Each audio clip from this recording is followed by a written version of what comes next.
Әйелдің құрсағындағы шарана оғаш бір күшпен қозғалып, Аннидің зәресін алды. Ауруханаға жетіп үлгеруге уақыт болмағандықтан, оның серігі Жакқа босандыру ісін өз мойнына алуға тура келді. Қобалжығаннан оның қолдары тоқтаусыз дірілдеп жатты. Ғажайып орнап, нәресте аман-есен дүниеге келді. Әбден қажыған Анни терең ұйқыға кетті. Алайда Жак жаңа туған нәрестені көру үшін еңкейгенде, Аннидің шаштары кенеттен жылан секілді оның білегіне оратылып қалды. Сәби оған ешқандай қауіп төндірмейтініне көзі жеткенше, сақтықпен әрі сезіктене қарап тұрды. Содан кейін ғана шаш бұрымдары баяу босады. Жак жүрегін сипаттап айталсыз бір үрей билеп, бөлмеден үнсіз шығып кетті. Сыртта ол нәрестеге ұқсайтын бір затты байқап қалды. Сасқалақтаған ол әлгі затты алып үйге қарай жүгірді. Бірақ қайтып келгенде, Аннидің құшағында нағыз сәбидің жатқанын көрді. Оның даладан алып келгені жай ғана ағаш кесіндісі болып шықты. Ол ағашты каминге тастағанда, ол бірден лапылдап жанып, суық әрі анық ескерту бергендей болды. Сәбиге жылу керек еді.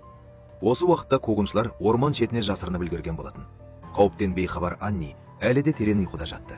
Кенет Жактың телефонына шұғыл қоңырау түсіп, олардың қоршауда қалғанын хабарлады. Ол отбасын алып асығыс қаша жөнелді. Бірақ олар жасырынған жерінен шыға бергенде, жаулары іздерін тауып алды. Әлі суымаған каменді ұстап көрген қуғыншылар олардың кеткеніне көп болмағанын бірден түсінді. Ең сорақсы, қуғыншылар енді адам емес еді. Олар азулы, жыртқыш аңдарға айналып кеткен болады.